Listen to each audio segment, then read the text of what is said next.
deliver aid without allowing Hamas to pilfer those resources. Hamas continues to weaponize the suffering of civilians in Gaza, murdering Palestinians as they did just yesterday and injuring many others in another desperate bid to obstruct the delivery of aid and maintain control. This resolution falsely accuses Israel of the use of starvation as a method of warfare, while at the same time ignoring Gaza Humanitarian Foundation efforts to cut out Hamas and deliver aid consistent with the humanitarian principles of humanity, neutrality, impartiality, and independence. This resolution callously demands that Israel end its blockade on Gaza while conveniently ignoring the fact that Hamas, which committed the worst massacre of Jews since the Holocaust and abducted 251 people on October 7, 2023, continues to pose an active threat to Israeli civilians and to brutally suppress protests against its own despotic rule. It also fails to recognize the extensive measures undertaken by Israel to mitigate harm to civilians in Gaza, even as Hamas continues to use non-combatants as human shields. Mr. President, the United States will support a future for the people in Gaza that is free of Hamas and full of opportunity. We will do our part to help forge this new reality alongside Israel and our Arab partners. A durable peace between Israelis and Palestinians and a more prosperous future for all of the region's people will only be possible through direct negotiations between the parties and not unilaterally imposed from afar. We urge fellow members to call out Hamas for what is the biggest impediment toward a life of prosperity for the people living in Gaza. We urge members to vote against this biased resolution, which will further inflame tensions at a time when negotiators are continuing their efforts to secure a durable ceasefire in Gaza. Thank you. I thank the distinguished representative of the United States. I now give the floor to the distinguished representative of Libya.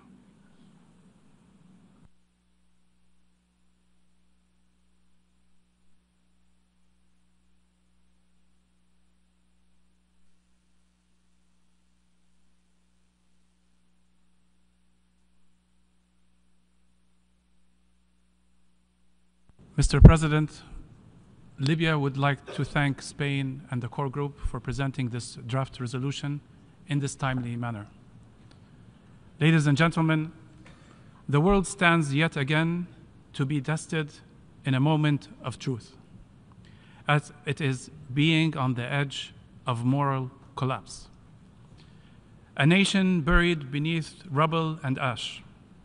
For over 600 days, Gaza has been subjected to a brutal onslaught, a genocide broadcast in real time, yet unanswered by the consciousness of humanity. Over 55,000 souls extinguished, 125,000 wounded, and generations scarred beyond recognition. Wounds that will never heal. If I would name the names of all of those, I would need days to do so. If I would have bring pictures of those, this chamber will not be enough to show them. This is not collateral damage. This is not a tragedy of war. This is a deliberate act of ethnic cleansing and calculated dismantling of a nation. These are the words of officials from the occupied Israeli forces, who many have been sanctioned by countries in this world. The bombs do not discriminate. Tents, hospitals, homes, aid convoys, nothing is spared. Children buried beneath rubble, entire families burned alive and vaporized, some with not a single survivor to carry their names forward. Talking about stories, a mother, Dr. Ala al-Najjar, you all know her story, returns from saving lives at a hospital to find her own 9 children and husband massacred. Her story is not an exception. This became the norm and the list goes on. This is not a war. It is an annihilation in daylight, a genocide emboldened by political shields and the deadly comfort of inaction. The international community watches paralyzed as a veto in the Security Council strangles justice. Gaza is now a wasteland and a mass grave for children.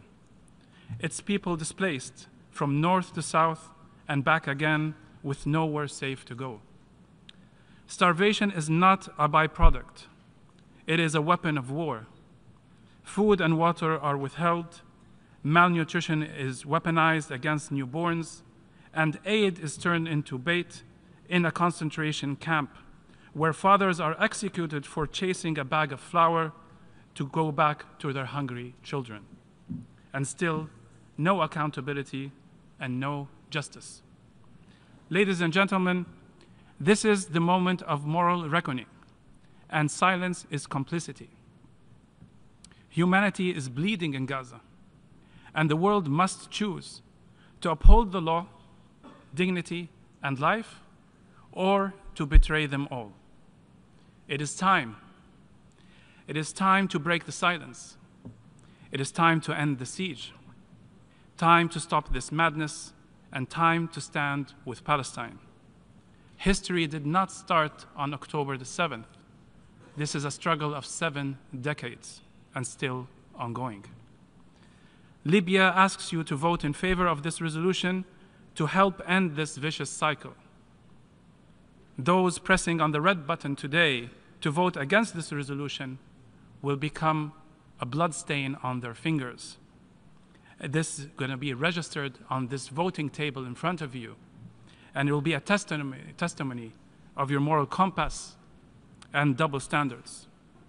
This is not only a Palestinian tragedy, it is a global moral emergency to stop this 21st century genocide. All lives matters.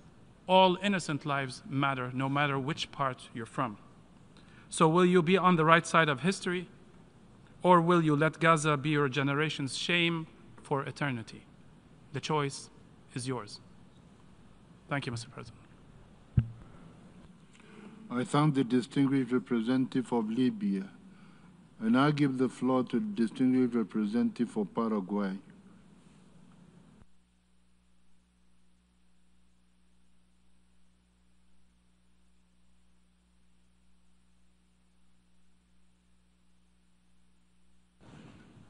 Gracias, señor presidente.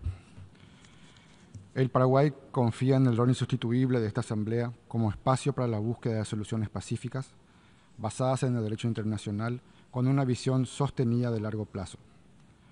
Venimos con una voluntad firme y legítima de aportar, con argumentos de fondo y sin dobles discursos, a una resolución que promueve resultados efectivos.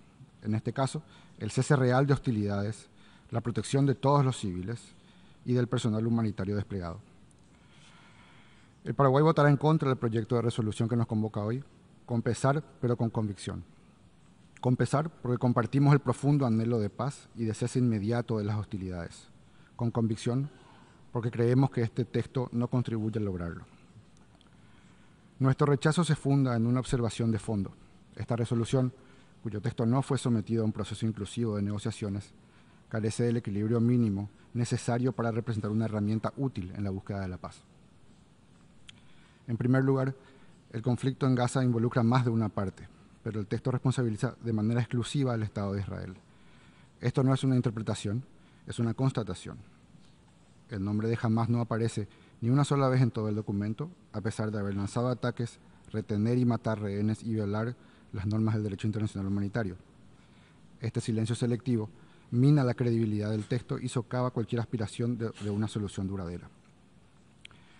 En ese sentido, el Paraguay ha sido claro en su postura. Ya en 2019 designó a Hamas como una organización terrorista de alcance regional en coherencia con su compromiso con la lucha contra el terrorismo y con la defensa del derecho internacional humanitario. Nos resulta difícil comprender cómo una resolución que pretende contribuir a la paz omite siquiera mencionar a quienes tienen responsabilidad directa en el desencadenamiento y la prolongación de esta tragedia. En segundo lugar, si bien se menciona el cese al fuego, el lenguaje predominante es condenatorio y se articula en torno a una narrativa que ya ha sido promovida en ocasiones anteriores sin resultados. Insistir en el mismo enfoque no ha logrado detener el conflicto ni evitar el sufrimiento humano. Al contrario, ha contribuido a profundizar la parálisis del multilateralismo. No nos corresponde juzgar intenciones, sí nos corresponde juzgar y evaluar las consecuencias. Y la consecuencia de textos como el que se votará hoy es clara: polarización, estancamiento diplomático y deslegitimación creciente de la Asamblea General como un foro para la paz. Sabemos que todos los estados aquí presentes tenemos no el derecho, sino también la obligación de contribuir con una solución sostenible de largo plazo. Sabemos que también existe una voluntad legítima de ser parte de esa solución, pero lamentablemente la propuesta que hoy se somete a nuestra consideración no acoge esa voluntad colectiva. Por ello, reconocemos el esfuerzo negociador llevado adelante por Egipto, Estados Unidos y Qatar para lograr avances concretos en este difícil contexto y expresamos nuestro deseo de que concluyan de manera exitosa y pronta. En momentos en que esta organización ha demostrado una preocupante inoperancia para obtener resultados tangibles, promover estos esfuerzos trilaterales, donde entendemos que las preocupaciones e intereses de los involucrados en el conflicto están representados, podría ser efectivo para las aspiraciones de paz de esta organización. El Paraguay desea el cese de la violencia, que se libere a todos los rehenes, que fluya la ayuda humanitaria y que se respete el derecho internacional. Queremos creer que esa resolución también aspira a esos objetivos, pero reconocemos que el proyecto fracasa porque adopta una perspectiva parcial. Finalmente, y luego de todo esto, permítame reafirmar que el Paraguay seguirá apoyando iniciativas sinceras, equilibradas y eficaces para lograr la paz y la protección de todos los civiles. Gracias, señor presidente. I thank the distinguished representative of Paraguay. I now give the floor to the distinguished representative of Tunisia. السيد الرئيس، رغم تحفظاتها على بعض الفقرات ستصوت تونس لصالح هذا القرار باعتبار مطالبته بالوقف الفوري والدائم وغير المشروط لإطلاق النار ورفع الحصار الكامل على قطاع غزة وضمان وصول المساعدات الإنسانية دون عوائق والانسحاب الكامل لجيش الاحتلال من قطاع غزة. إن اعتماد مثل هذا القرار مهم، ولكن من الأهم السهر على تنفيذه وتنفيذ بقية القرارات السابقة، ونجدد مطالبتنا بتحرك دولي فوري فاعل ومسؤول بعيدا عن الحلول التي تكون على القياس. ففي الوقت الذي يتقدم فيه المجتمع الإنساني على المجتمع الدولي يجب علينا توفير الحماية للشعب الفلسطيني ووضع حد لجريمة الإبادة التي يتعرض لها ومحاسبة مرتكبيها. من المفارقات أن يتزامن الاحتفال بالذكرى 80 لإنشاء منظمة الأمم المتحدة مع تواصل مأساة الشعب الفلسطيني واستمرار الاحتلال والاستعمار في ظل التآكل التدريجي لكل المبادئ التي تحمي كرامة الإنسان وحياته، وفي ظل الانتهاكات المتواصلة لقوات الاحتلال ومساعديها، والذي واجه البعض منهم الاستعمار. إن الجرائم اليومية التي ترتكبها قوات الاحتلال ضد الشعب الفلسطيني تستهدف الإبادة والقضاء على الإرادة في التحرير، وهو عكس الهدف الأصلي لإنشاء منظمة الأمم المتحدة. وعلى البعض ألا يتناسى عمدا بأن احتلال الأراضي الفلسطينية والاستعمار لم يبدأ سنة 2023، وأن الأسباب التاريخية لهذا الاحتلال وغايته معروفة لدى الجميع، إلا أن بعض الأطراف لم تستخلص بعد دروس التاريخ الذي يعيد نفسه اليوم وسط عجز يفرض بدون أي مبرر على المجتمع الدولي. وتجدد تونس دعمها الثابت والمبدئي وغير المشروط للشعب الفلسطيني في نضاله من أجل استرجاع حقوقه المشروعة وغير القابلة للتصرف، وفي مقدمتها إقامة دولته المستقلة كاملة السيادة على كل أرض فلسطين وعاصمتها القدس الشريف.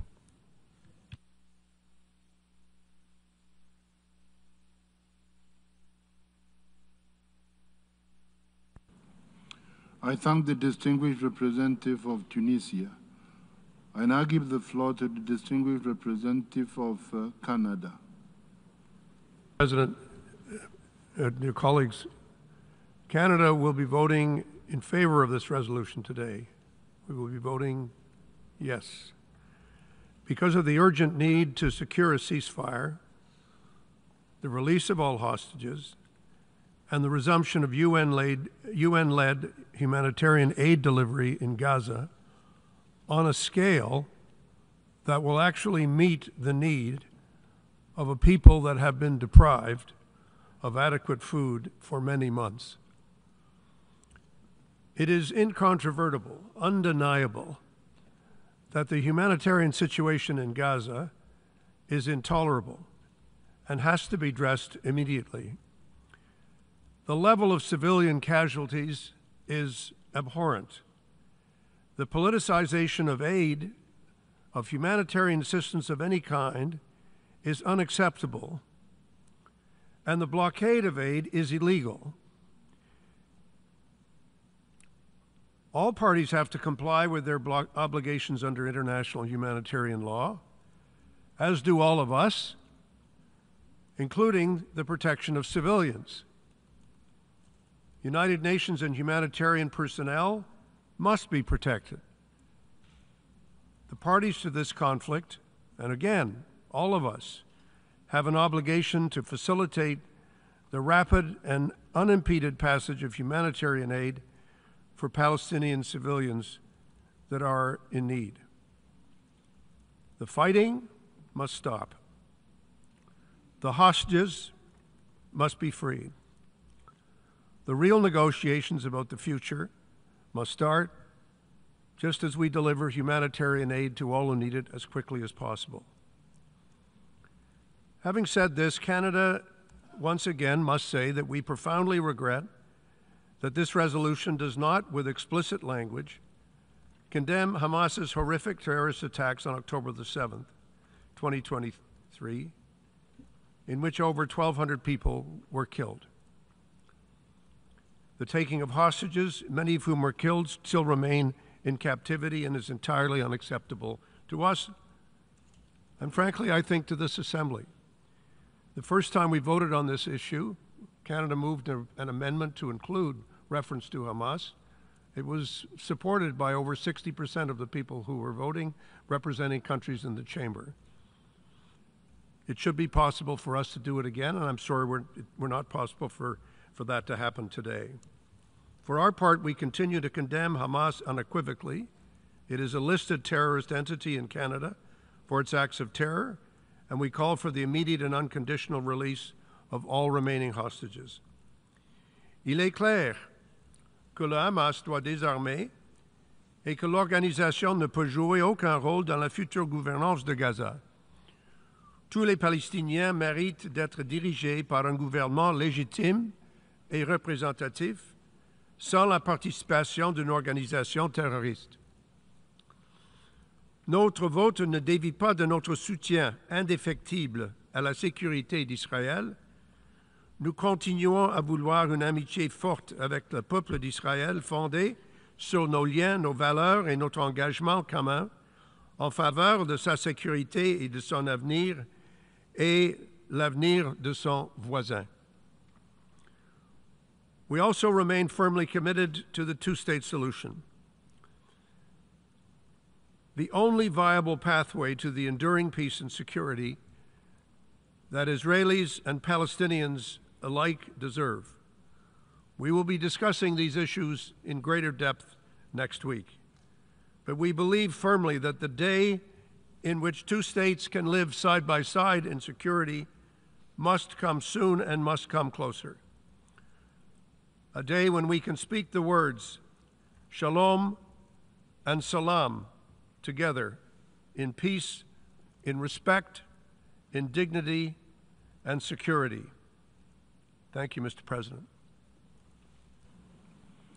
I thank the distinguished representative of Canada. I now give the floor to the distinguished representative of Iraq. شكرا السيد الرئيس. في البداية نتقدم بالشكر إلى وفد مملكة إسبانيا لتقديمها مشروع القرار. تأكيدا على موقف العراق الثابت والمبدئي تجاه القضية الفلسطينية العادلة، وانطلاقا من التزامه بمبادئ ميثاق الأمم المتحدة وأحكام القانون الدولي، سيصوت العراق لصالح مشروع القرار A/ES/10/L/34-1، والذي يعكس دعما واضحا لمطالب الشعب الفلسطيني وحقوقه غير القابلة للتصرف، وعلى رأسها حقه في تقرير المصير وإنهاء الاحتلال. أن تصويت العراق لصالح مشروع القرار يأتي تأكيدا على دعوته لوقف فوري ودائم لإطلاق النار في قطاع غزة وباقي الأراضي الفلسطينية المحتلة، ولضمان إيصال المساعدات الإنسانية بشكل فوري وبدون شروط أو عوائق، انسجاما مع مبادئ القانون الدولي الإنساني. وفي الوقت ذاته يسجل العراق تحفظه على بعض المصطلحات الواردة في بعض الفقرات المذكورة في القرار، نظرا لتعارض مضامينها مع التشريعات الوطنية ومع الموقف العراقي المبدئي حيال القضية الفلسطينية. السيد الرئيس، لقد تجاوزت جرائم قوات الاحتلال الإسرائيلي كل الحدود الإنسانية والأخلاقية والقانونية، وسقطت جميع الحجج الواهية التي تبرر هذه الجرائم، إذ لم يعد هنالك مجال للحديث عن حق الدفاع عن النفس عندما تتحول المدن إلى أنقاض والمستشفيات إلى مقابر. لقد كشفت الأيام أن الهدف الحقيقي هو إفراغ الأرض من أهلها وتدمير كل ما يجعل الحياة ممكنة في فلسطين. فأي قانون الدولي وأي مبادئ إنسانية هذه التي تسمح بإبادة شعب بأكمله وتدمير المستشفيات وتصمت أمام تجويع شعب بأكمله؟ أي ضمير عالمي هذا الذي يقف عاجزا أمام مشاهد الأطفال المشوهين تحت الأنقاض؟ إن ما يحدث في فلسطين اليوم ليس نزاعا، بل هو إبادة جماعية بكل المعايير، فالأرقام تتحدث عن نفسها. السيد الرئيس، يجدد العراق دعمه الكامل للجهود الدولية الرامية إلى إنهاء الاحتلال الإسرائيلي ودعم حق الشعب الفلسطيني في تقرير مصيره وإقامة دولته المستقلة وعاصمتها القدس الشريف. شكرا جزيلا.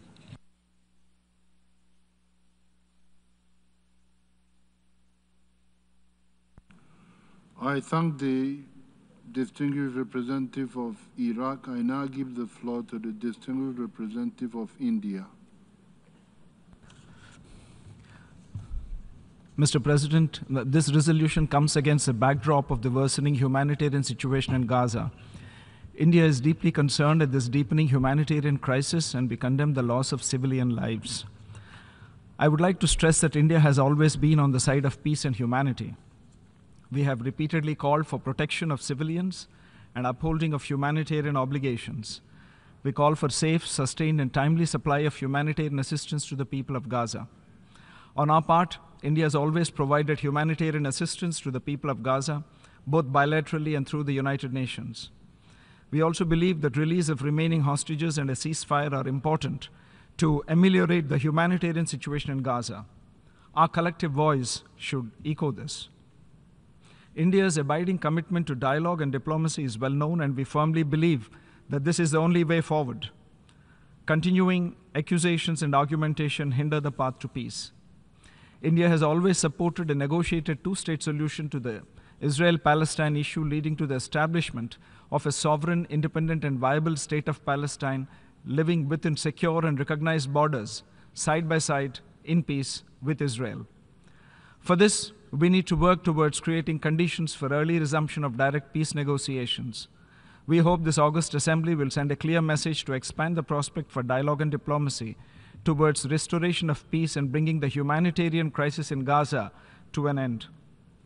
Mr. President, India had earlier abstained in the vote on resolutions A/RES/77/247 and A/RES/79/232. Our vote today is in continuation of this, in the belief that there is no other way to resolve conflicts but through dialogue and diplomacy. Our joint effort should be directed towards bringing the two sides closer. For these reasons, we would abstain on this resolution. Thank you.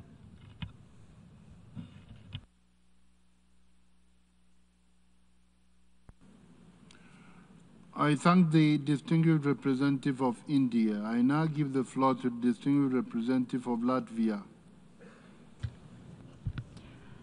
Mr. President, today Latvia will vote yes on the resolution A/ES 10/L34/Rev1 on the protection of civilians and upholding legal and humanitarian obligations, because we strongly support the humanitarian principles enshrined in this resolution.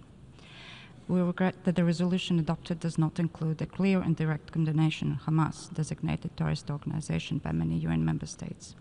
And we condemn the strongest possible terms the brutal and indiscriminate attacks of Hamas across Israel on 7 October 2023. And we call for the immediate release of hostages without preconditions. We also reiterate our recognition of the right of Israel to defend itself in line with the international law and international humanitarian law. Mr. President, the ongoing deadly violence only corroborates the need for a political horizon, ensuring lasting peace and security for both Israelis and Palestinians. Latvia continues to believe that the two-state solution, in line with international parameters, is the only sustainable way to ensure peace, security, and prosperity for both Israelis and Palestinians.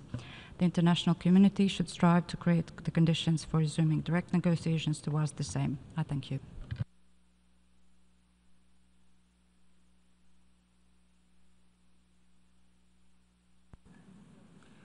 I thank the distinguished representative of Latvia.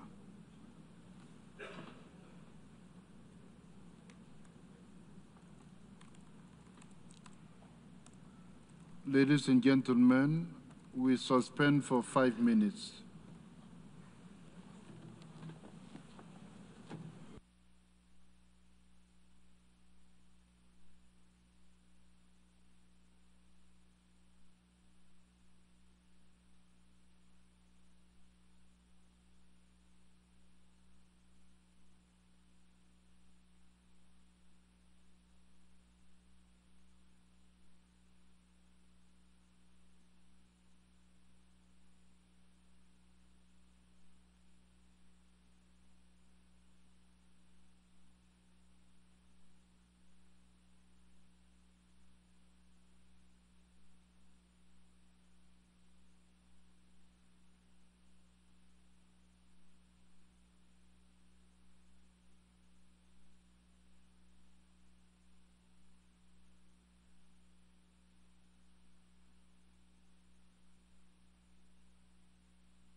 To any other country.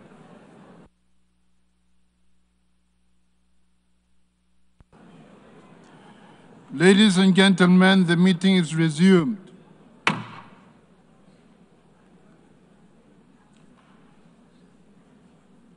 We have heard the last speaker in explanation of vote before the vote.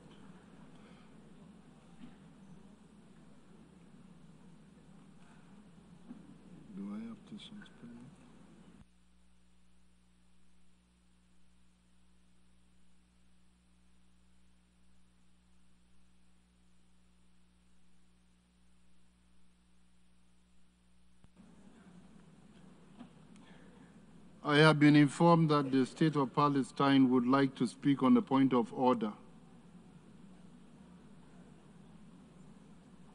Palestine, you may take the floor. Thank you, Mr. President, for giving me the floor. I would ask you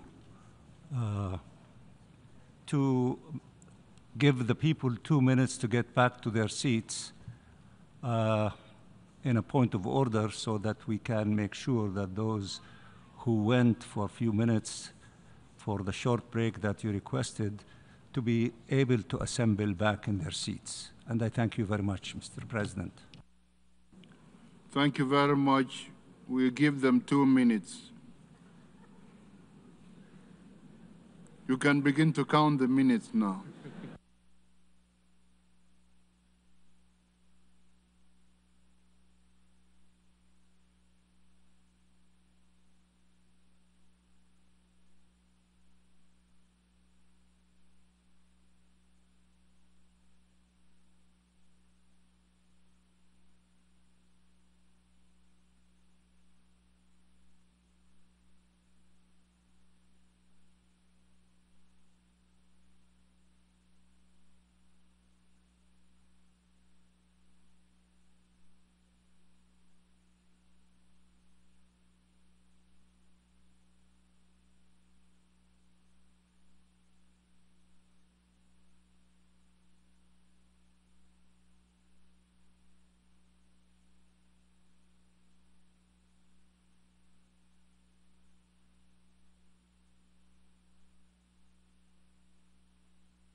I repeat what I said. We have heard the last speaker in explanation of vote before the vote. Before proceeding to take a decision on the draft resolution, I wish to address the question concerning the majority required for the adoption of the draft resolution. Considering Article 18, paragraph 2 and 3 of the Charter of the United Nations, is there any objection to taking action on draft resolution A/ES10/L34/revision 1 by a 2/3 majority of the members present and voting? I see no objection. The 2/3 majority of members present and voting is therefore required for the adoption of the draft resolution A/ES10/L34/revision 1.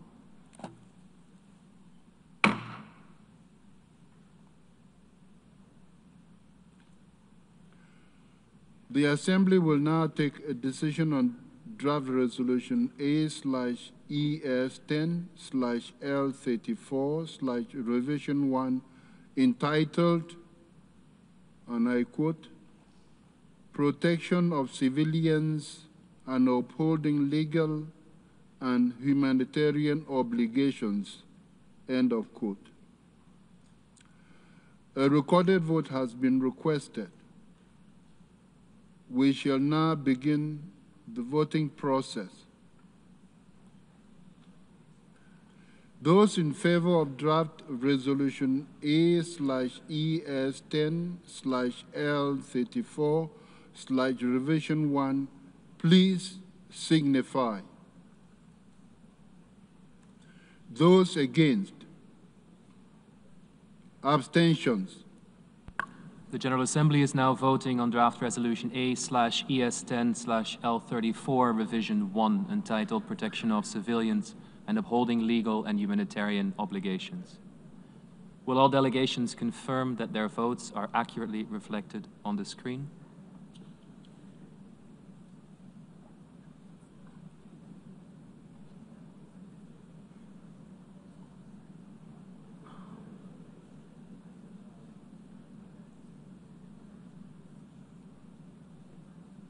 The voting has been completed. Please lock the machine.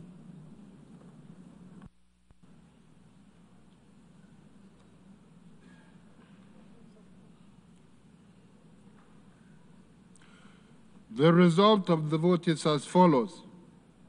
In favor, 149. Against, 12. Abstentions, 19. Draft resolution A/ES10/L34/revision 1 is adopted.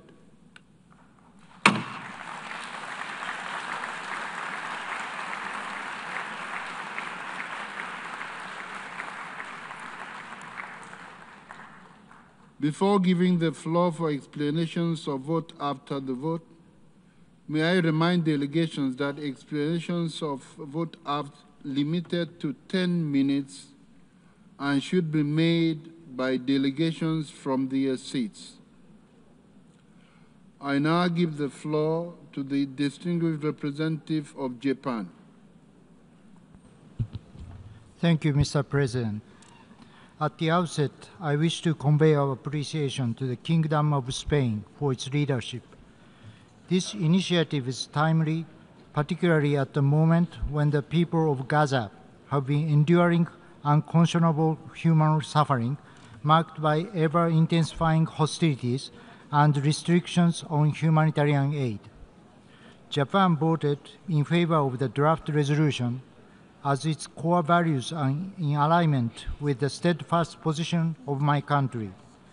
Namely, it is imperative to achieve an immediate ceasefire, immediate and unconditional release of all remaining hostages, and unfettered humanitarian access throughout Gaza.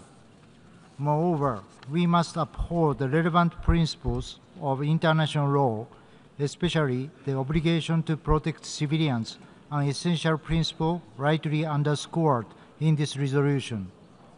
That being said, the present resolution should have contained an unequivocal condemnation of heinous acts of terror perpetrated by Hamas and other militant groups.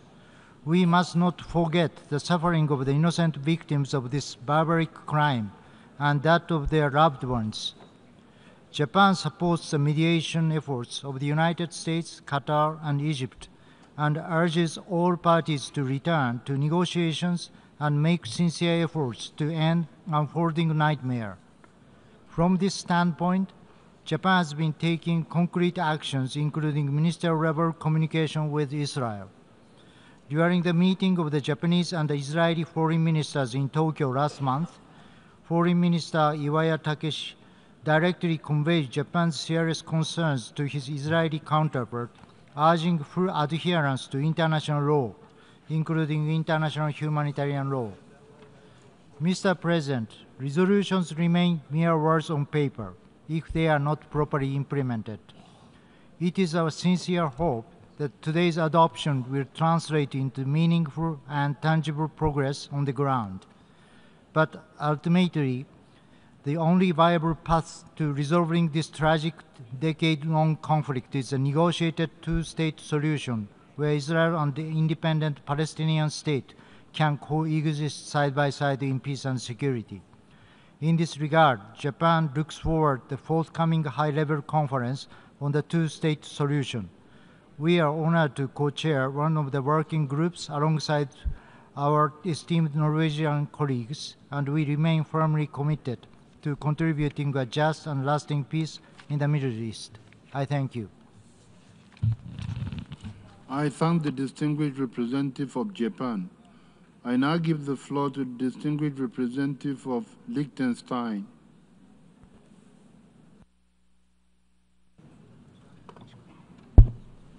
Mr. President, we thank you for your timely convening of this emergency special session after the veto cast by the United States on a resolution supported by the other 14 members of the Security Council last week. We appreciate the special report adopted by the Council after that veto and hope that the Council will continue to demonstrate its continued accountability to the membership when it fails to uphold its primary responsibility for the maintenance of peace and security set out in the Charter. I want to take this opportunity to explain Liechtenstein's vote in favor of the resolution just adopted entitled Protection of Civilians and Upholding Legal and Humanitarian Obligations. Mr. President, Liechtenstein thanks Spain and Palestine for bringing forward the draft text and for the constructive spirit of negotiations which have allowed for changes to be made to it over the past week. Indeed, we believe that the ongoing conflict is an overwhelming failure of civilian protection. As we speak, Palestinians are starving in conditions close to famine under a blockade imposed by Israel in violation of its obligation under international humanitarian law, with no recognizable plan to get humanitarian aid into the hands of civilians. Hostages still languish in the detention of armed groups in furtherance of a grave breach of international humanitarian law.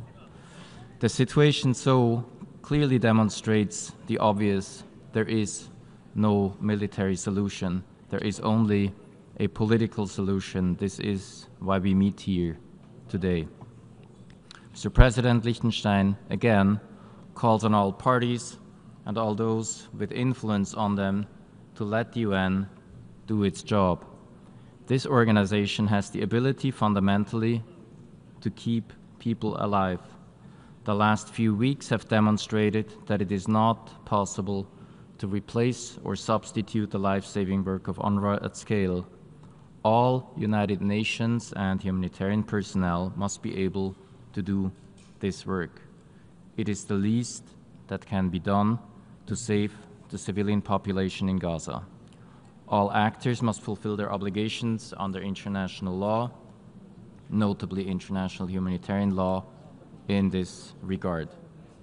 Liechtenstein also notes the importance of the upcoming advisory opinion of the International Court of Justice proposed last year by Norway, and with Liechtenstein's support in this regard. Mr. President, the membership will discuss the two-state solution at greater length at next week's summit meeting. But let us remind all actors, including those looking to effect demographic change, the two-state solution is not up for debate, only its implementation is. In partial fulfillment of its own Resolution 181, this Assembly has indeed recognized the existence of two states, Israel and the State of Palestine. Attempts to change this reality by force are in opposition to the purposes and principles of this organization and the expressed will of its membership. Liechtenstein looks forward to working with all states to protect civilians and to uphold international law. I thank you. I thank the distinguished representative of Liechtenstein. I now give the floor to the distinguished representative of the United Kingdom. Thank you, President.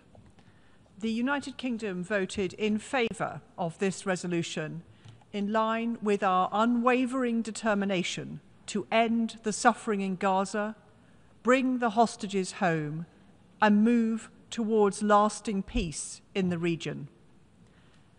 Let me start by repeating our unequivocal condemnation of Hamas and their despicable actions on and since the 7th of October.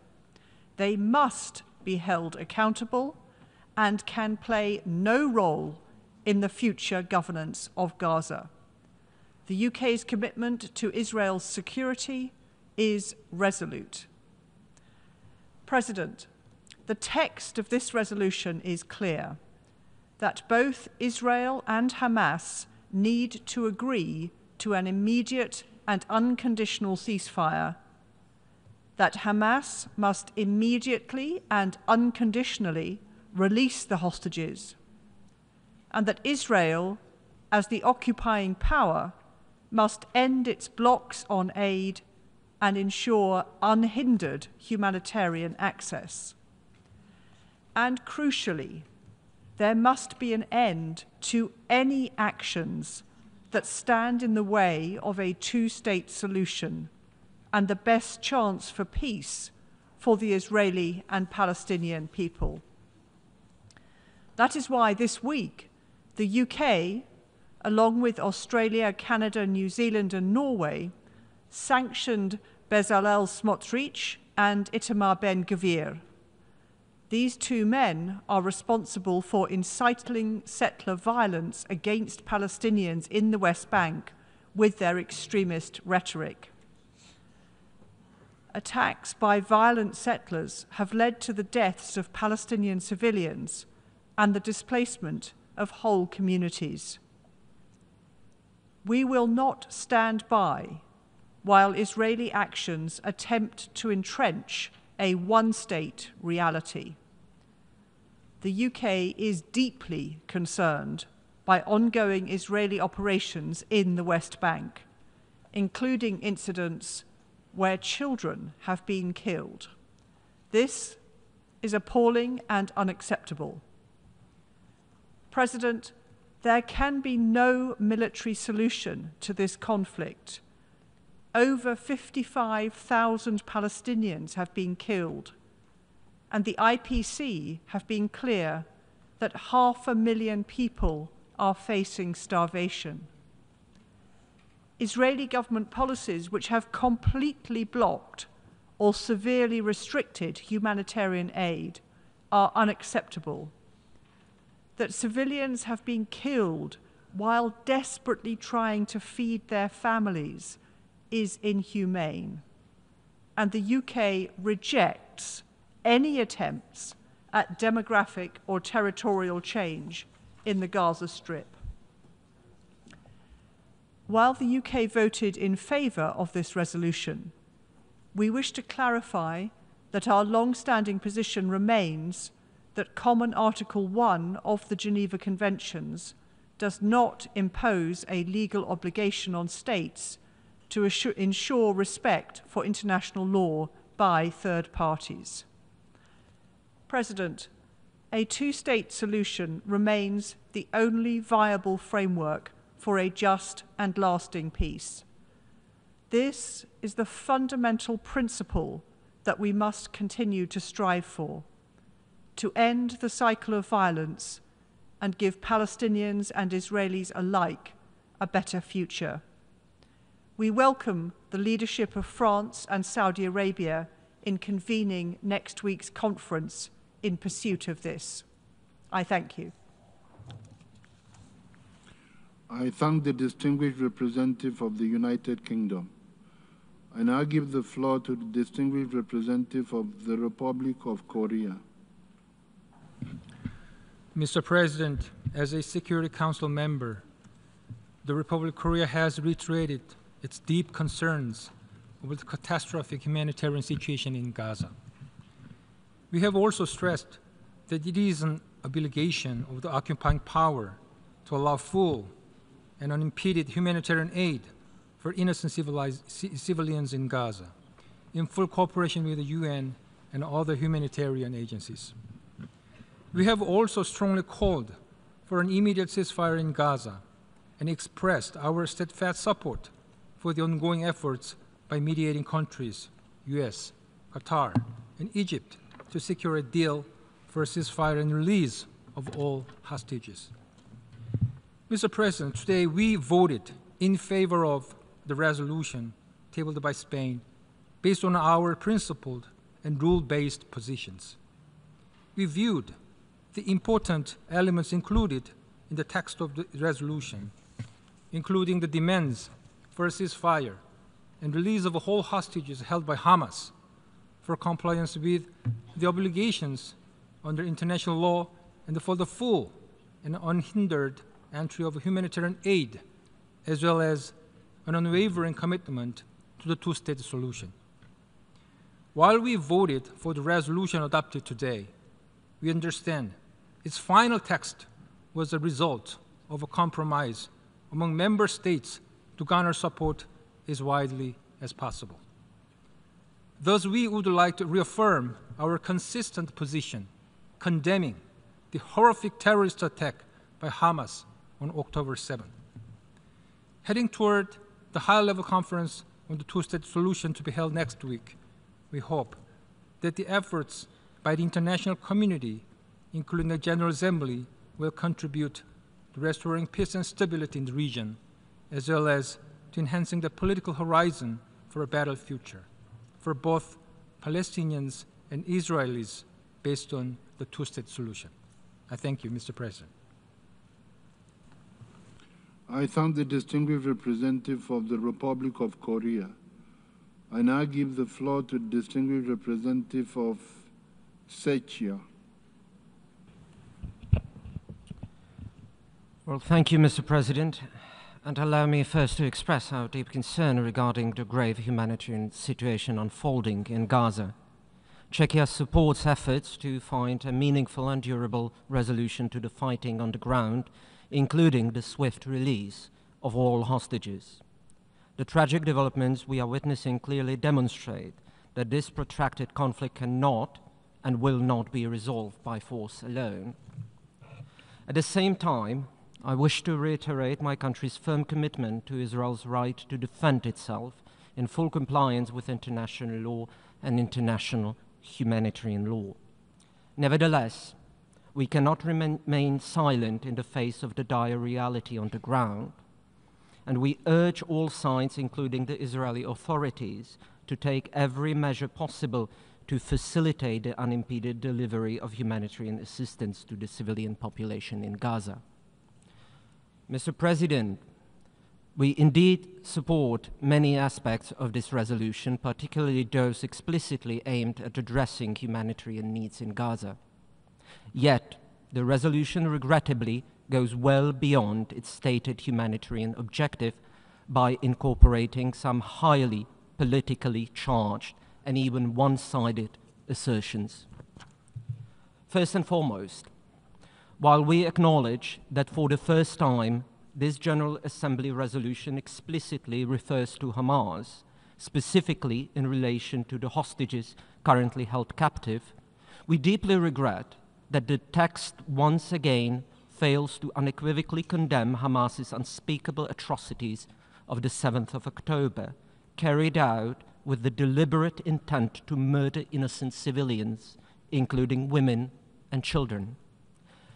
Let us be absolutely clear.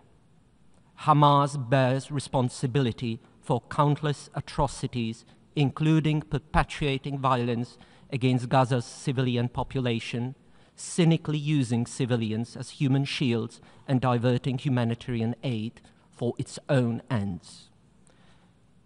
Mr. President, the irrefutable truth remains that Hamas terrorists could immediately bring this brutal conflict to an end by laying down their arms and releasing all remaining hostages. Mr. President, in light of these considerations, we decided to abstain from voting on this resolution. I thank you. I thank the distinguished representative of Czechia. I now give the floor to the distinguished representative of New Zealand. Thank you, President. New Zealand supported this resolution after careful consideration. We did so because a ceasefire in Gaza is desperately needed. Hamas's actions on and since 7 October 2023 are completely unconscionable and must be condemned unequivocally. Hamas's continued refusal to release the hostages they are holding is immoral and a barrier to progress on this situation. New Zealand has rightly designated Hamas in its entirety as a terrorist entity. At the same time, the humanitarian situation in Gaza is intolerable, and the world's patience has run out. As New Zealand has said consistently, this crisis must end. The excuses Israel has used for the ongoing suffering of innocent civilians are no longer credible. It is imperative that all parties comply with their obligations under international law. Israel is clearly required by international humanitarian law to provide for the basic needs of civilians in Gaza and to facilitate unimpeded humanitarian access. The protection of civilians, humanitarian personnel, and medical workers is essential. Like many members of the international community, New Zealand has already taken a range of measures in respect of this conflict. This resolution does not impose any new obligations on New Zealand. We reiterate our call for the parties to urgently return to a ceasefire. New Zealand will continue to advocate for meaningful progress towards a two-state solution, which remains the only blueprint for peace we have. Thank you. I thank the distinguished representative of New Zealand. I now give the floor to the distinguished representative for Bulgaria. Mr. President, Bulgaria supported the resolution on protection of civilians and upholding legal and humanitarian obligations, reflecting our deep concern with the ongoing violence in Gaza and the worsening humanitarian crisis on the ground. The suffering of civilians, especially children and vulnerable persons, is unacceptable and must end. We fully support the language in the resolution on the protection of the humanitarian workers and the UN personnel. Bulgaria strongly condemns the attacks on the humanitarian personnel and recalls that civilian protection is a core legal obligation, not an option. We therefore call for all parties to respect and strictly implement the international law, including international humanitarian law. Bulgaria reiterates its unconditional condemnation of the heinous October 7th terrorist attacks perpetrated by Hamas. There can be no justification for such brutality. We insist on the immediate, dignified, and unconditional release of all hostages held by Hamas and other terrorist groups. We therefore welcome the language in the resolution reaffirming the legal prohibition of hostage-taking under international law and the obligation to release hostages. We regret, however, that the resolution fails to unequivocally condemn Hamas' brutal terrorist attack on 7th October, which the international community must denounce without any ambiguity.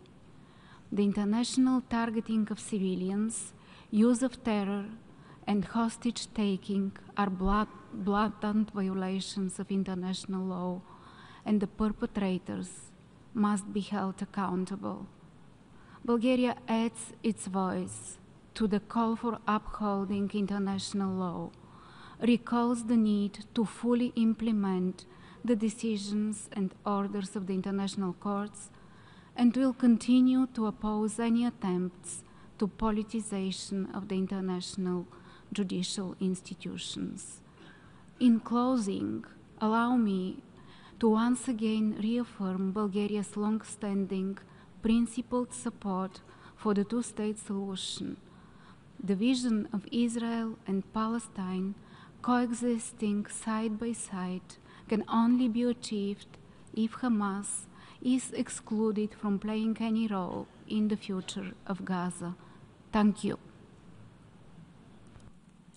I thank the distinguished representative of Bulgaria.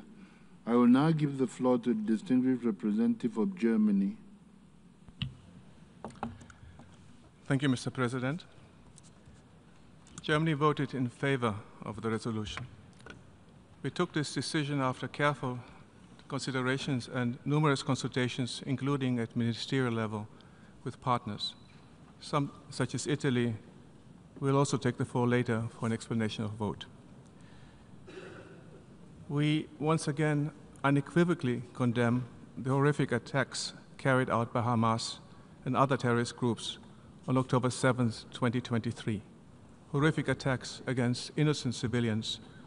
These attacks are unjustifiable. We call on the General Assembly to do the same, and we would have preferred to see corresponding language in this resolution. Mr. President, Israel has every right to defend itself against attacks within the limits of international law. It is our firm conviction, in order to improve the situation in Gaza, three things are urgently needed: an immediate return to a ceasefire, the immediate release of the hostages, and the unimpeded flow of humanitarian aid to Gaza. We are extremely worried about the fate of the hostages who continue to be held by Hamas and other terrorist groups in inhumane conditions. Hamas must release all hostages, and Hamas must lay down its arms immediately and unconditionally. There can be no future for Gaza with Hamas, neither in government nor militarily, and Hamas must be held accountable for its crimes. The use of civilian infrastructure for military purposes and any misuse of humanitarian assistance is utterly unacceptable. But Hamas cannot be defeated by military means alone. What is needed above all is a long-term political plan for the future of Gaza after the war. We are convinced that the two-state solution is the only realistic path that can allow both Israelis and Palestinians to coexist in peace, sovereignty, security, and dignity, and it is also the only path towards lasting peace and stability in the region. Germany fully supports the realization of the right of the Palestinian people to self-determination and their legitimate aspirations to establish their own state. Our approach is to help build the Palestine state every single day by developing and strengthening its foundation and future institutions through financial and technical cooperation. At the same time, Mr. President, Germany bears a special responsibility for Israel and for Israel's security. We firmly believe that the vision of an independent, democratic, and viable Palestinian state can only be achieved through negotiations. Germany is working actively and constructively with the international community toward this goal. I thank you. I thank the distinguished representative of Germany. I now give the floor to the distinguished representative of China. 主席，我感谢你举行今天的紧急特别联大。中方对决议草案投了赞成票。加沙冲突爆发已经19个月，5.5万多加沙民众被夺去生命，200多万民众深陷前所未有的人道灾难。这场冲突已经成为人类文明的污点。上周，安理会10个非常任理事国提出了加沙人道问题决议草案，得到了14个安理会成员的支持，但再次遭到美国的否决。中方对此深感失望和遗憾。刚刚通过的这份联大决议草案反映了国际社会的压倒性呼声，发出了强有力的政治信号，体现了绝大多数会员国的团结与共识。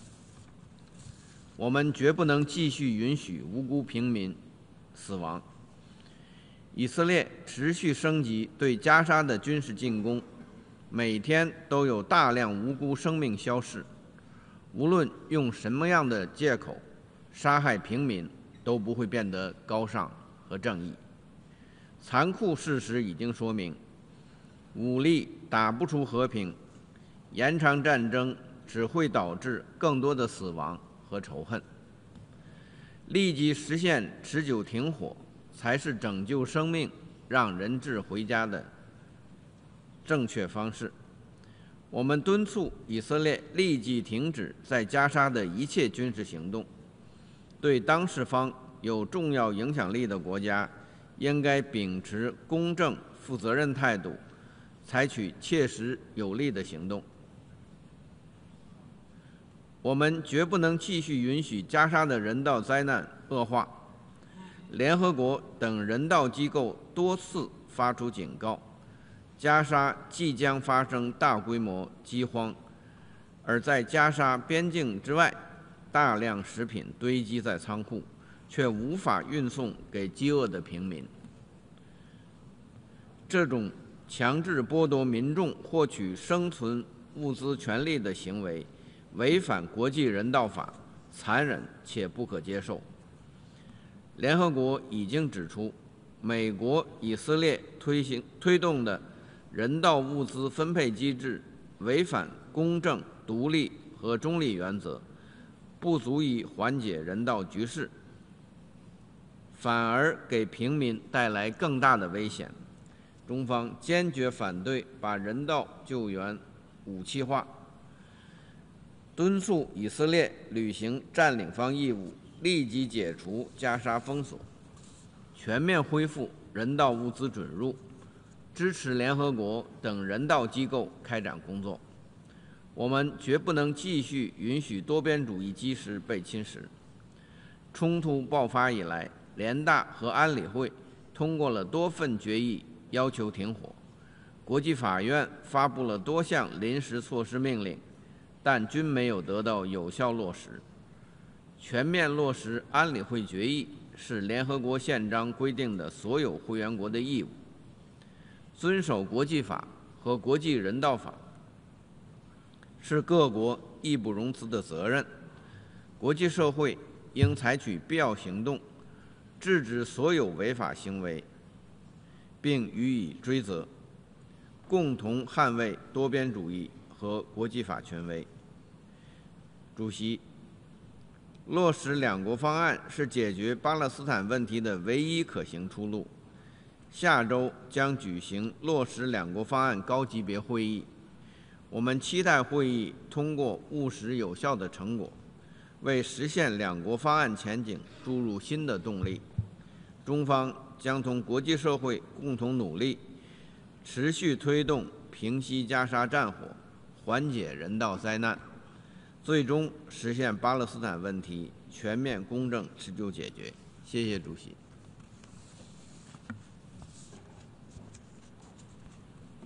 I thank the distinguished representative of China. I now give the floor to the distinguished representative of Australia.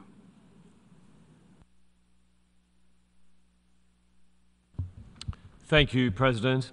Australia voted in favour of this resolution because we want to see an immediate return to a ceasefire in Gaza, the unconditional and immediate release of hostages, adherence to international humanitarian law by all parties, and rapid, sustained and unimpeded humanitarian access. While we do not agree with everything in this resolution, our vote today reflects our commitment to working with the international community to end this conflict. Australia remains unequivocal in our condemnation of Hamas and its abhorrent attacks on 7 October 2023 and all ongoing acts of terror. Terrorist group Hamas must release all hostages immediately, unconditionally and with dignity, and we demand the hostages are given humane treatment, including freedom from any form of torture or abuse and access to health care. Australia is disappointed that today's resolution failed to condemn Hamas. There can be no role for Hamas in the future governance of Gaza. President, civilians are being killed by the thousand. Children are starving. We need to come together to ensure that we support a two-state solution which remains the only pathway to enduring peace and security for Israeli and Palestinian people. Thank you. I thank the distinguished representative of Australia. I give the floor to the distinguished representative of Sierra Leone. Thank you, Mr. President. Mr. President, Sierra Leone voted in favor of the resolution. In doing so, we join the overwhelming majority in this assembly in expressing deep alarm at the continuing and worsening humanitarian catastrophe in Gaza. Over 2 million civilians have endured weeks of siege, bombardment, and blockade, with grave and devastating consequences.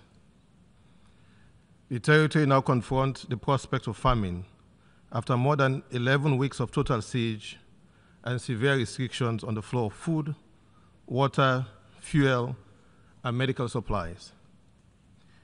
Humanitarian reports indicate that Israeli security forces, strikes, and ground operations have killed tens of thousands of Palestinians, overwhelmingly civilians, including women and children. Under international law, no circumstance permits the deliberate starvation or collective punishment of a civilian population. The Fourth Geneva Convention and the established norms of customary international law strictly prohibit the use of starvation as a method of warfare. The systemic deprivation of basic life-saving resources is unequivocally unlawful. In this context, Sierra Leone recalls the binding provisional measures issued by the International Court of Justice in the case of South Africa versus Israel. The court ordered Israel to allow the unimpeded provision of urgent humanitarian assistance and to refrain from any action, I quote, calculated to bring about the Palestinian group's physical destruction in whole or in part, end of quote. Under the 1948 Genocide Convention, all states are obliged not only to refrain from acts of genocide, but to prevent and punish such crimes. The State of Israel is legally bound to comply with these measures. Any denial of life-saving aid or attacks on civilians constitute a grave breach of the Geneva Conventions and may amount to a war crime. Mr. President, in the Security Council, Sierra Leone has consistently underscored the gravity of this crisis. At our most recent briefing on the situation in the Middle East, we reflected on our national experience and reaffirmed our deep understanding of the consequences of delayed or insufficient international action. We recall with solemn clarity the collective failure to prevent the atrocities committed in Rwanda and Srebrenica, now formally recognized as genocide by competent international courts. These painful precedents underscore the cost of inaction. The ICJ's rulings reaffirm the binding legal and moral obligation of all states to act decisively to prevent genocide.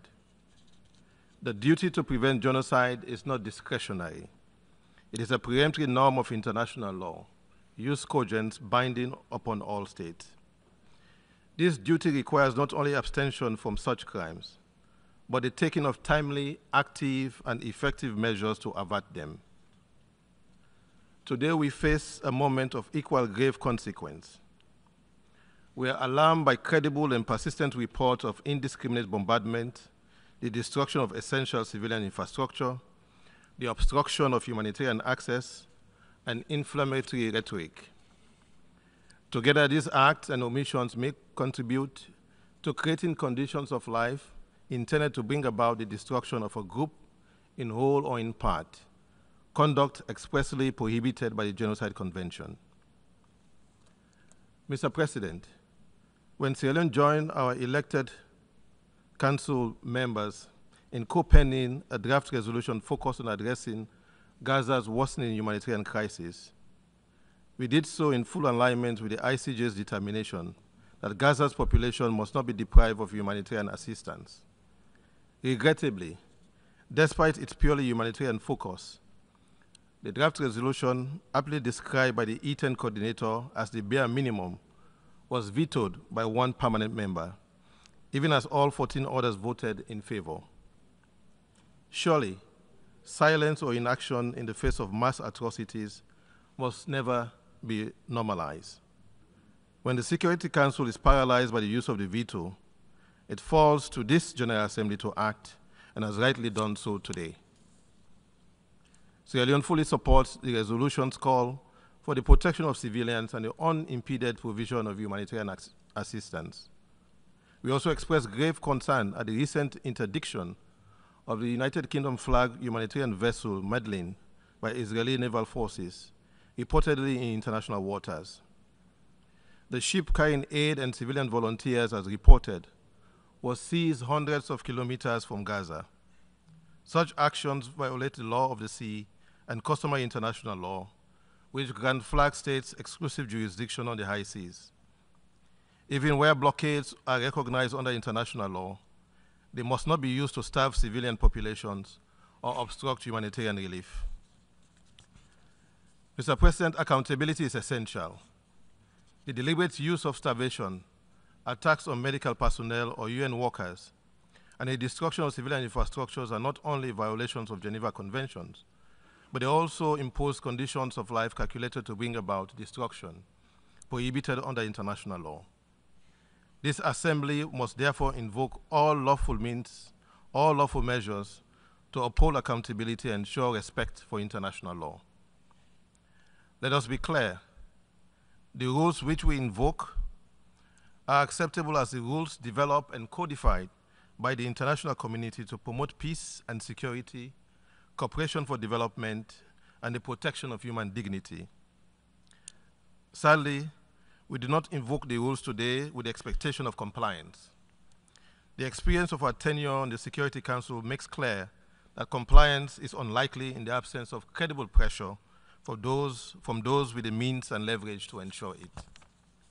We therefore view with grave concern the growing practice of dismissing legal obligations as optional, of subordinating humanitarian imperatives for short-term political objectives, and of undermining the very institutions and instruments designed to uphold peace. Mr. President, throughout, Sierra Leone has reaffirmed the centrality of a political solution. We reiterate our steadfast support for a genuine two-state solution, the only just and sustainable outcome. Ending the occupation and blockade and implementing a just peace in accordance with international law and UN resolution is essential. The state of Israel and the Palestinian state must live side by side in security and dignity. This is the only path to lasting peace in the Middle East. In closing, Sierra Leone calls on all UN member states and parties to the conflict to honor their international obligations. We urge the State of Israel to comply fully with the ICJ's provisional measures, the Geneva Conventions and the Genocide Convention, including by allowing full aid and the protection of civilians. We demand that Hamas and all armed groups to refrain from targeting civilians or using them as human shields, and to release the hostages. This Assembly must send a clear message that the protection of civilians and adherence to international law are paramount. The Assembly has done so by adopting the resolution. I thank you, Mr. President. I thank the distinguished representative of Sierra Leone. I now give the floor to the distinguished representative of the Kingdom of the Netherlands. Thank you, Mr. President. And I thank you for convening today's ESS, and I have the honor to deliver this explanation of vote on behalf of the Kingdom of the Netherlands. The Kingdom of the Netherlands voted in favor of the resolution. Our position is clear. The current cycle of violence is not the way forward for the sake of the hostages, the Palestinians, and for Israel. We therefore regret the veto cast in the Security Council. Mr. President, we condemn the humanitarian blockade of Gaza, which is contrary to international humanitarian law, and we call on Israel to immediately resume rapid, safe, and unhindered access to Gaza for humanitarian aid and basic services, including electricity. Humanitarian aid should never be militarized or used as political leverage and should be compatible with the humanitarian principles of neutrality, impartiality, and independence. We underline the critical importance of full, safe access for professional mandated humanitarian organizations, including the United Nations, the Red Cross and Red Crescent Movement, and their partners, to reach all people in need across Gaza. We urgently recall Resolution 2417, adopted with landmark expression of unity. This resolution strongly condemns the use of starvation of civilians as a method of warfare, which is prohibited by international humanitarian law, and that it may constitute a war crime. This current resolution can be an important step towards a necessary permanent ceasefire. We urge all parties to commit to the continuation of the negotiations so that all hostages can be released immediately and unconditionally, and humanitarian aid can be delivered to those in need. Only then a lasting solution that has the support of both parties and for which the two-state solution remains the basis can be achieved. An independent, viable Palestinian state existing alongside a secure Israel is the only way this conflict can be resolved. I thank you. I thank the distinguished representative of the Kingdom of the Netherlands. I give the floor to the distinguished representative of Italy. Thank you, Mr. President, Excellencies, distinguished colleagues. Italy voted in favor of the resolution before the General Assembly today on the humanitarian situation in Gaza. We took this decision after careful consideration and consultation at ministerial level, including with some who already took the floor, such as Germany. It has been 20 months since the heinous attacks by Hamas against innocent civilians in Israel. Hamas is responsible for what is currently happening in Gaza. The Strip is now only rubble, desolation, and despair. Hostages are still being held by Hamas and other terrorist groups while their families are wasting away, losing hope by the day to hug them again. Hamas does not care for the welfare of the people of Gaza. For years, it has abused the rights of the citizens of Gaza, persecuted opponents, and used their resources not to improve their lives, but to prepare to unleash this tragedy on them. In the current crisis, Hamas is turning its people mercilessly into human shields and starving them. Let there be no mistakes about it. In this situation, the only solution to exit this deadlock is a diplomatic one. The only way to release the hostages passes through diplomacy. Here, too, Hamas seeks to preserve its own rule, not to improve on the predicament of the people of Gaza.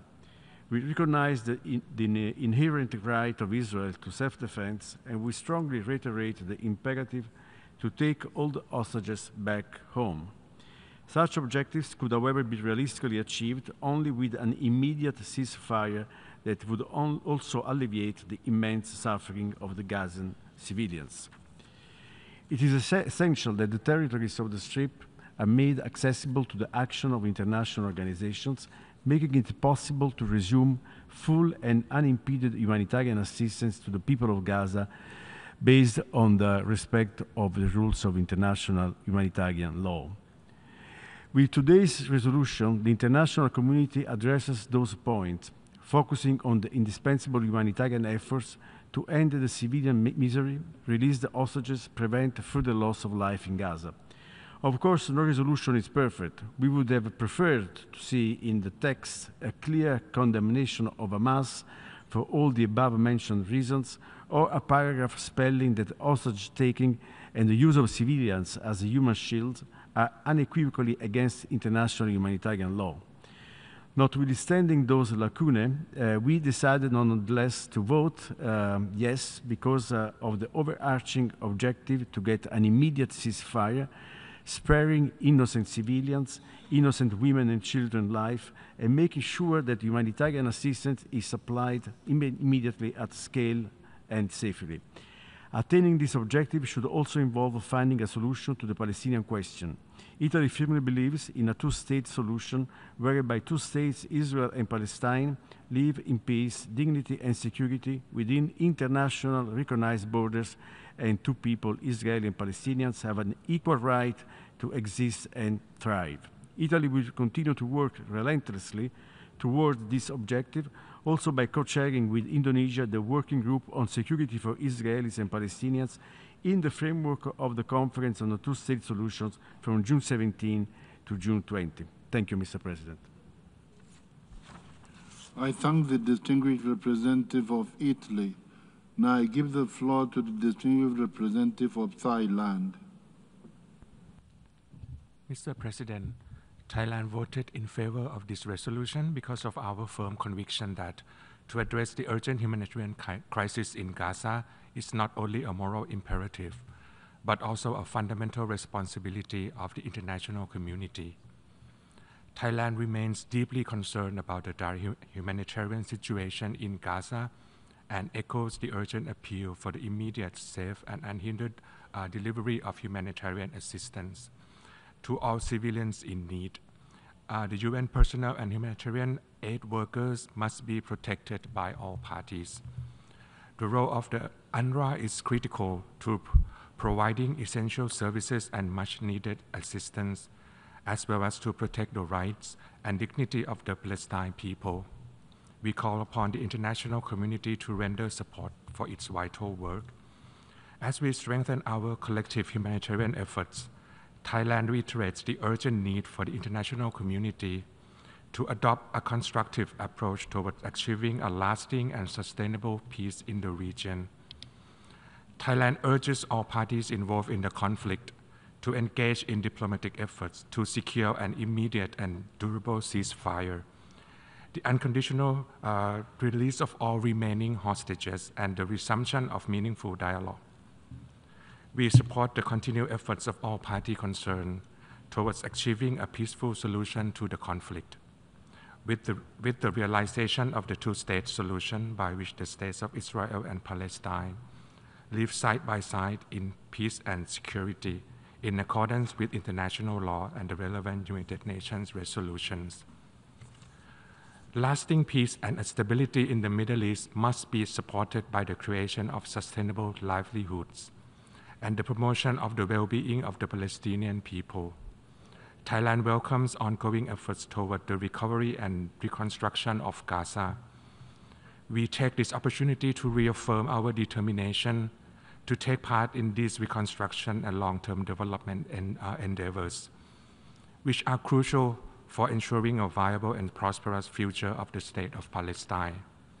In conclusion, Thailand once again reiterates its unwavering commitment to humanitarian efforts, as reflected in our vote today. We hope that this resolution will pave the way for an enduring peace and the end of the suffering of all peoples in the region. I thank you. I thank the distinguished representative of Thailand. I now give the floor to the distinguished representative of Cyprus.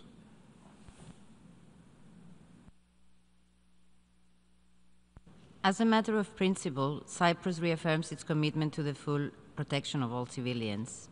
Moreover, Cyprus supports that all parties to armed conflicts must comply with their obligations under international law, including the UN Charter, international humanitarian law, and international human rights law. This is why we voted in favor of the resolution. Notwithstanding this, we wish to make the following points. Cyprus unequivocally condemns the heinous terrorist attacks by Hamas on October 7th. And in this regard, we acknowledge the legitimate security concerns of Israel and its right to self-defense in line with international law.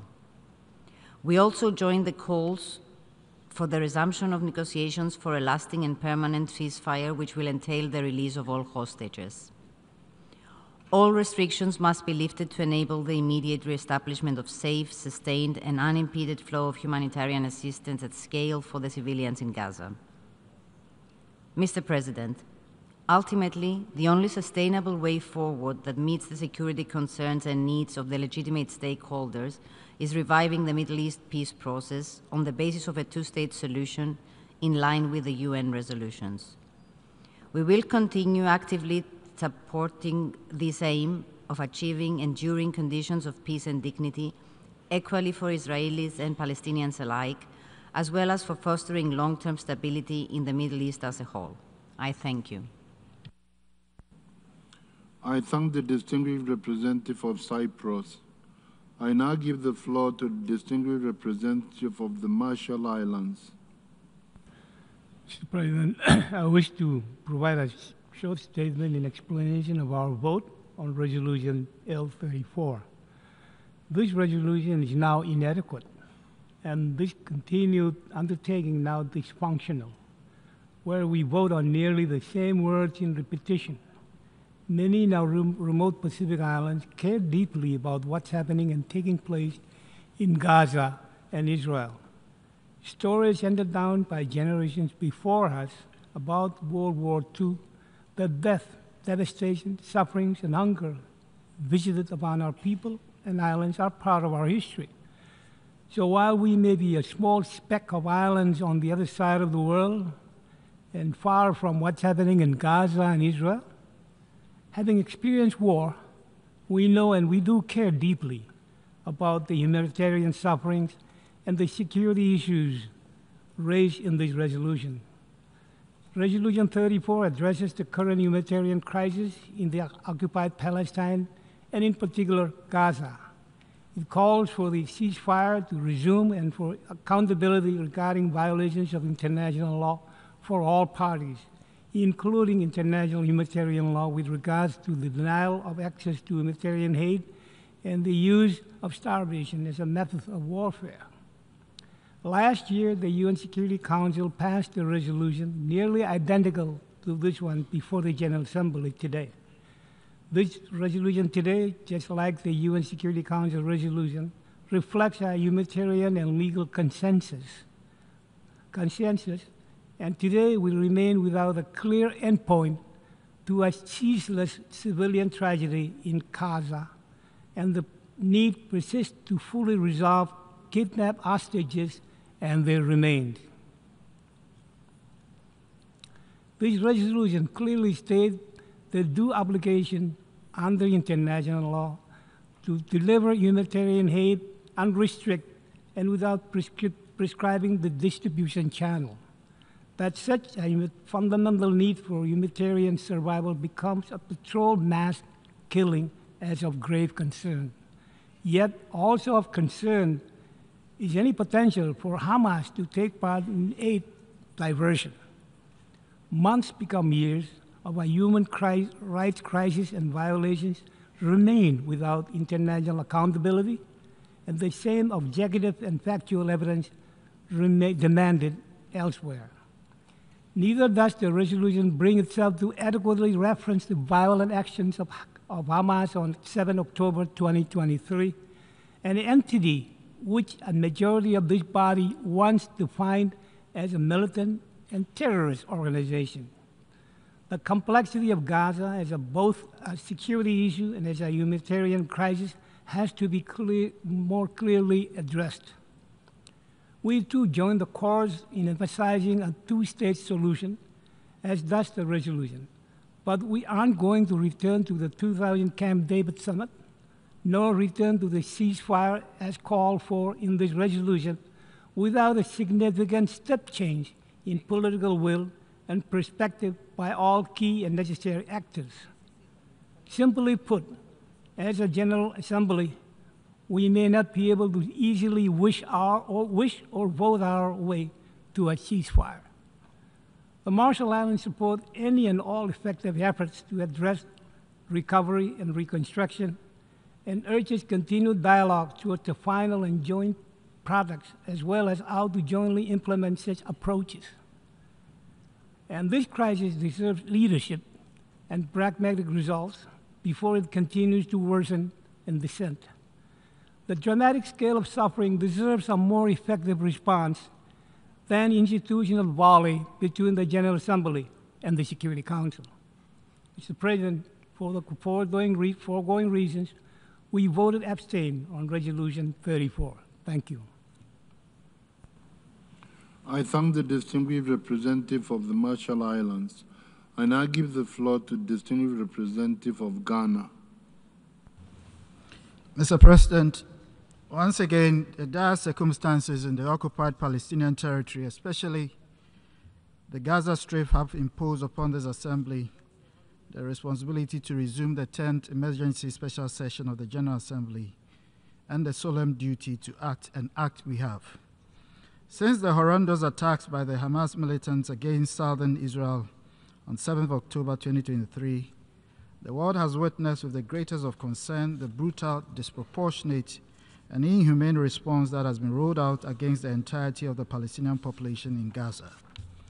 Indeed, Ghana condemned Hamas for the brutal killing of the 1,200 innocent Israeli citizens and continues to do so for its holding hostage many innocent lives. However, the response to the continued military hostilities against the people of Gaza and the blockage of humanitarian aid to almost 2 million people, with grave consequences for their survival as a people, can only be a resounding no more.